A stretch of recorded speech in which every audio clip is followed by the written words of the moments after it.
Hey YouTubers, what's up? Alright, so along with my knife making, I have recently discovered how to make Micarta, or Micarta, whatever you want to say.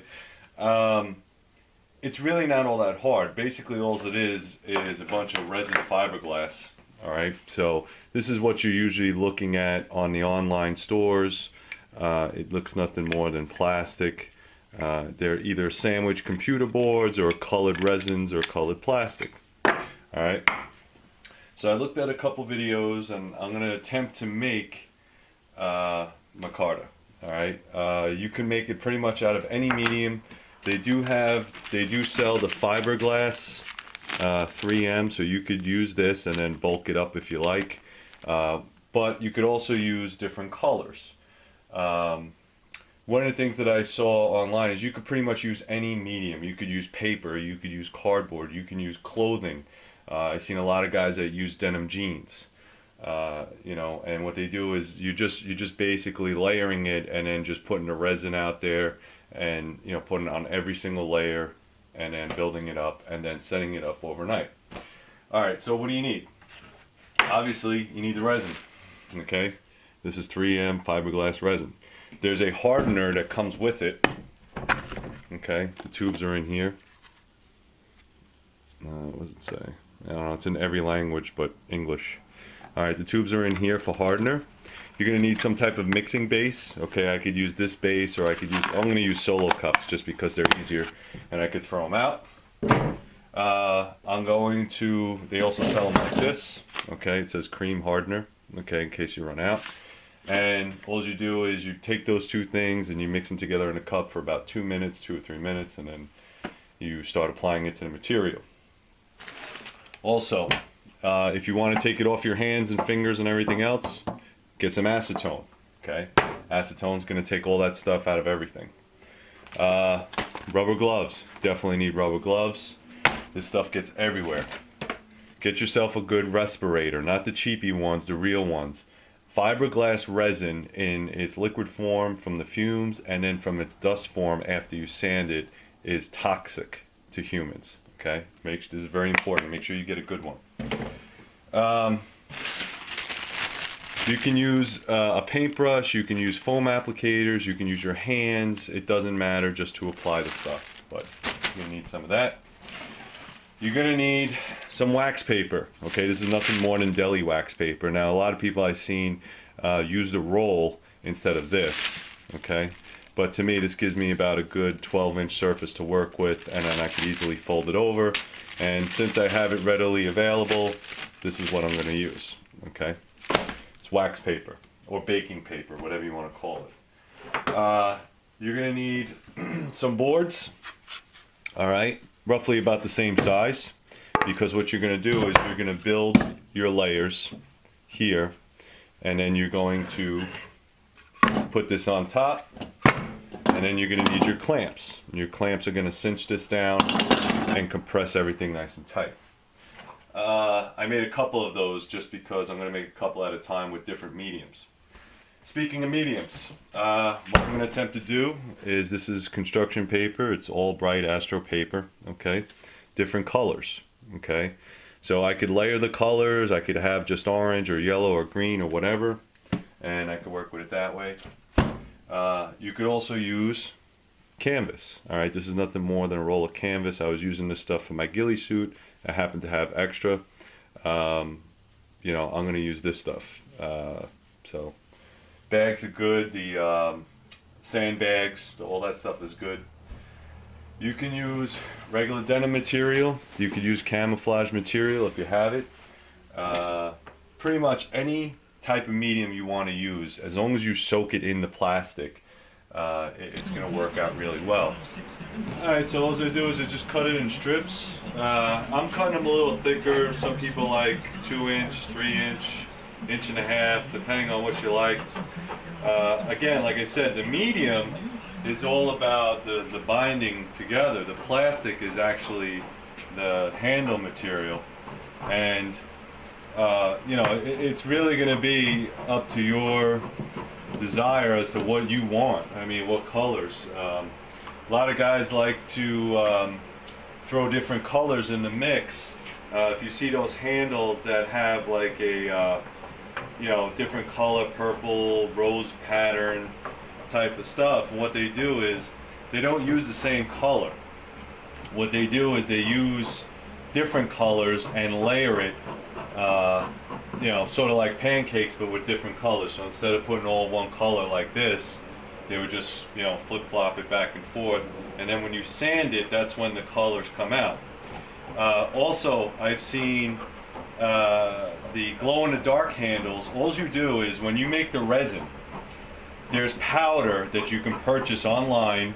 You get a canister, it's like, I don't know, a couple bucks, and you mix it in with the resin, and then when you mix it in with the resin and apply it, it becomes glow-in-the-dark. So you don't have to take any extra steps. It's just an additive that you're putting in there, and that additive is once it dries and it cures, is going to glow in the dark once you put it under a light and all that other stuff. But again, with the glow in the dark stuff, you're not really going to put you're going to use white, sort of like here. If you use the glow in the dark stuff, you definitely want to get like the fiberglass cloth, because you want white, or you can use bed sheets or whatever it is, anything that's white, because if you use your color and you try to do glow in the dark with the color, it's not going to come out as good. Alright, so I got my strips here. I'll probably just cut this in half to size, and then when I'm ready, at least I'll have my material cut, ready to go. And FYI, that stuff really stinks. I'm still airing out my shop. I got nauseous, to be honest with you. So this is not something to take lightly. The mask helped, but it didn't help as much as if I was outside. So something to think about. You might want to start doing this stuff outside if the weather permits. And try not to get that stuff everywhere, because it seems to do that. I'll just show you some of the medium that I've been using, or that I will be using, in order to create Micarta. Alright, so Micarta, as you guys know, is nothing more than layers of plastic, and they sell this stuff at a premium, on any website for knife makers. And it can get expensive. I mean, something that we're trying to make for a knife handle that ultimately is going to get sanded down into almost nothing. So there's a lot of ways of going about it, but some of the materials I chose to use, it's still in a process phase, so I'm going to try to hash it out. But just look at some of the stuff that I've been using. This is nothing more than an old sweatshirt and sweatpants. Okay, this is sweatpants material. The thing you want to remember to do if you are going to use old clothing is get the seams, the buttons, and all the elastic out. Okay, so just to give you an idea, sweatpants, sweat clothing, once you put the resin in there, it's going to harden up really nice. Alright, this is a winter camouflage smock, or a poncho. Okay, it's used for camouflage, but I like the pattern in there. You could also use a bed sheet. This is actually purchased material. It's a little more plastic. It's desert tan, and that's the reason why I got it.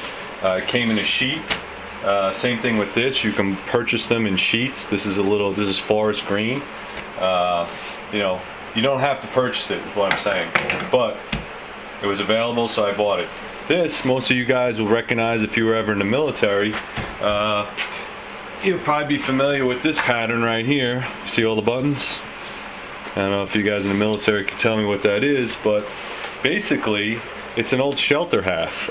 Before the military came out with all the nice North Face flies and all that other stuff, you took two shelter halves and you snapped them together and you created like a little pup tent. So I took one of those, military surplus, cut it up, and that's going to be good material to use for my handles. And of course, like I said before, this is the pack. Okay, this is the what do you call it? Pack cover that I cut up. So there's a lot of different materials you can use. Some people say you could use paper. I have not used paper yet, but I bought this nice Astro color, so maybe I'll get some of these nice orange pieces. Once they sand out, they'll look pretty cool. Some things that you need to know is the size. Now, I really didn't go too far with the size. I try to keep it within the 2-inch to 3-inch range. You know, a lot of guys will be a little more neater on the cuts. All I'm using is just a bunch of poultry shears, you know, because it has heavy duty blades on it. You can get one of those big shears that they use for dressmakers and stuff like that. But this is the one in the knife block that nobody ever uses because nobody knows what it's for, but it's poultry shears. Okay, it works really good on these type of applications. If you are going to use it for chicken now, just make sure you clean it. Okay. As far as the width goes, you know, it's going to be sanded anyway. Okay, once you put it in the wax paper and you wrap it up, it's going to be sanded. So, you know, unless you are really meticulous in your cuts, or you want to get one of those wheels or something to cut them in exact dimensions, it will save you a little bit of time for the sanding and the cutting, but you're going to do that anyway, okay, to get them to look like this, especially when you put them on the handle. You can use a razor knife if you want, okay. What I did is I cut them into strips of at least 12 inches, 12, 13 inches, because the boards that I'm going to use are 12, 13 inches, okay. You could do it a little longer if you want, or a little bit shorter, but to be quite honest with you, what happened to me today was I ran out of clamps. I don't have enough clamps. So I only have 2 presses that are going right now, and they're outside because that stuff really stinks. But I just wanted to show you guys some more options. If you are attempting to be a knife maker, you know, don't be afraid to experiment with different handle materials. You could also use woods. You could use poly resins. You could use, you know, whatever it is. You could use paracord or whatever. But the stuff that you can find around your house, and all I really did was went to Home Depot and purchased this big 3M fiberglass resin. You know, this one is pretty big. This one is almost, it's 1.8 fluid ounces, so this is a lot of resin. They sell smaller kits than this. Okay, you don't need this big one. You can get the quart or whatever. But I always buy bigger because if I'm going to be a knife maker, I'm going to make a whole bunch of these. You could actually make the scales first. You make like a 12-inch piece scale, and then you rip it and cut it on the pan saw and sand it down. And then you could attach it to any knife you want. Okay, this is just a blank. Attach it to the knife like that, and then you have yourself a handle. Alternately, what I did see was, instead of actually making the scales and bolting it on later, what people were doing was just sandwiching the material as they're making the micarta right onto the handle. Okay, so as it's wet, they're not doing the boards and everything else. They're just putting it on the handle. I saw one guy, he took his material, soaked the whole thing in resin, and just went around until he had a nice big handle, and then just taped it and then sanded everything down. Now that's good if you don't plan to ever take the scales off, so that works out pretty well. So that's just another way of doing it. So that's what I'm going to do. I'm going to make a couple different types. I'm going to use this. First off, cut it into strips, and then hit it with the resin. Let it sit overnight and see what I get. I might do some paper and see how that works, and then I'm going to do some cloth, like some regular cloth. I saw this. I thought this was cool.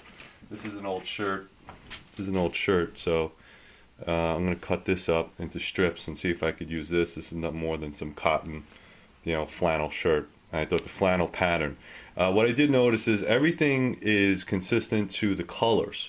So as long as the colors are what you want, it doesn't matter all too much, because the plastic, the resin itself, is the one that's going to, you know, adhere to this and you know, make it look like this. Okay. As far as before you start, make sure you have a very open and aired out workspace. Okay, get some cardboard. or some newspaper and put it down where you're working. Make sure it's well ventilated. I have both windows open right now, even though it's 40 degrees, because this stuff does smell horrible. So, all right, guys, let me set some things up and all right, guys. Kicking. So, I got my wax paper, my deli wax paper. Okay, I'm going to pour it into the resin into my cup. All right. Try not to make a big mess here because this stuff does get all over the place. I have my strips already cut out to basically the length that I want. The hardening agent, you should know that the hardening agent, all it does is if you are, the more you put in, the faster it hardens. Okay, so you know, it's not really that hard to figure out. This stuff is used for boards, like fiberglass boards, you know, the ones that you are, what do you call it, surfboards if you're from the West Coast, Bondo if you're from the East Coast. That's just a joke, I know. And what you do is, you know, put it in, there's little lines on there, it tells you where you should put in about, okay? Put in your hardening agent, mix it up. Okay, and you mix it for about 2 minutes. And I gotta tell you, this stuff already stinks. Before I called this canvas, it's actually burlap, sorry. So if you guys were checking it out, that's really what it was. It was burlap, it wasn't canvas.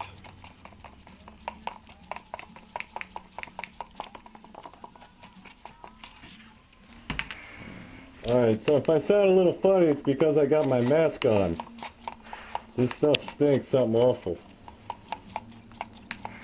And I can do the Darth Vader sounds now. Alright, I'll stop messing around. And that's what you want. You want it to look like, you see all the bubbles in there and all the other, sort of looks like mud.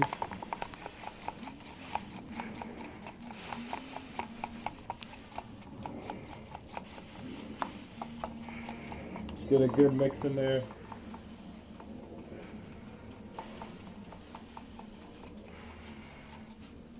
Alright. Like that.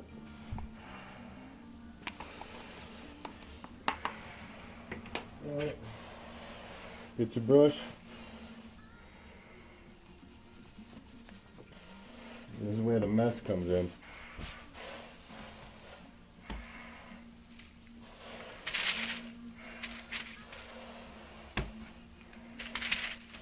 You want to get the back side as well as the front side, so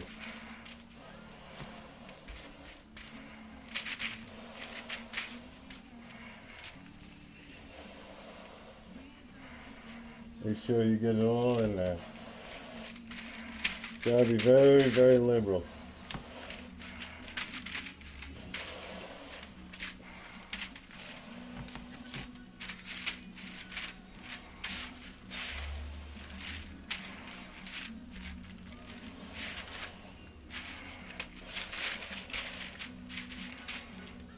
Alright. Nice little coat.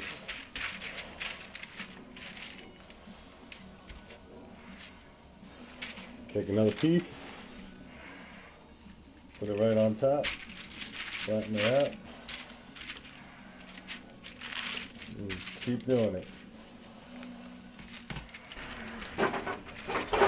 Alright, so once you get this done, make sure that it's all straight, as best as you can get it. Try to get all the stragglers out if you can. Alright. Fold it over, just like a sandwich. Or you can put something on top, whatever you want.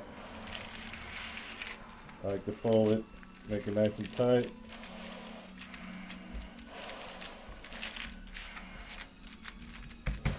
Alright.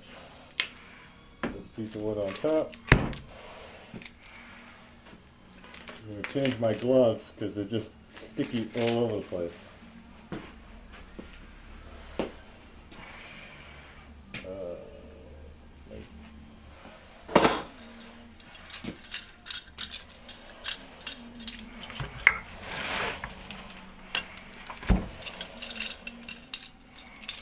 Alright, so it should look something like that. Try to make it as even as possible. The excess will drip out. Make sure it's nice and tight. Not too tight, but tight enough so it's even on all sides. Now I'm going to put this outside because it smells awful. Alright, and then I'll bring it inside once the smell clears a little bit. Hey YouTube, what's up? Alright, so I got my molds back. Alright, it's been 24 hours. I'm going to knock these things off and I'm going to see what I got. Like I said, you can make them out of a whole bunch of different material. Doesn't always have to be, you know, linen or whatever. It's the resin that actually makes it usable. Okay? See that right there? And then of course what I'm going to do is try to take some of this off. It still smells.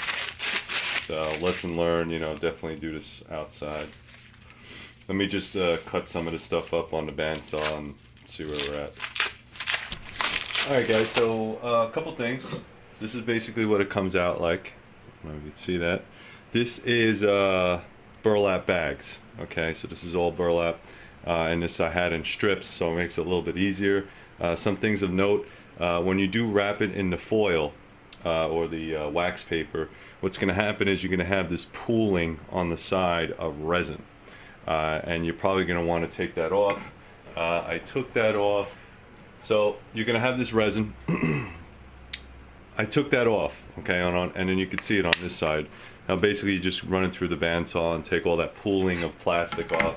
It's not going to, you know, it's not going to hurt or damage the structure at all. It's just the extra pooling of it. And, you know, you cut off the ends. Obviously these are the frayed ends, you know, just of the extra resin and stuff like that. You can see. And then what I did, so you can see, is I just cut off a sample piece. Okay, I don't know if you can see that right there, but looks pretty good. You know, it's going to depend on you know, how you layer the stuff, what type of material you're going to use. But I did a little bit of sanding in there. I don't know if you could see that. I just did a quick sand job right there. But you know, I think that pattern would look really cool, like on an old style knife, because it's burlap. So if you have, you know, maybe one of these old hunter knives, or you know, something that you found in the barn or whatever, and you wanted to recondition it, I think burlap would be a good choice. Like I said, it doesn't have to be burlap. It could be pretty much any material, as you saw before. And what you're really trying to do is you're just trying to make a handle material that's big enough to cover your knife. Okay, so that's all you're really trying to do. All right, you know, once you sand it out, and there are ways to buff this out. You could, you know, buff this out and clean it up. I think it looks pretty nice as it is, but you could put some kind of shellacking and coating on there to make it really pop and shine.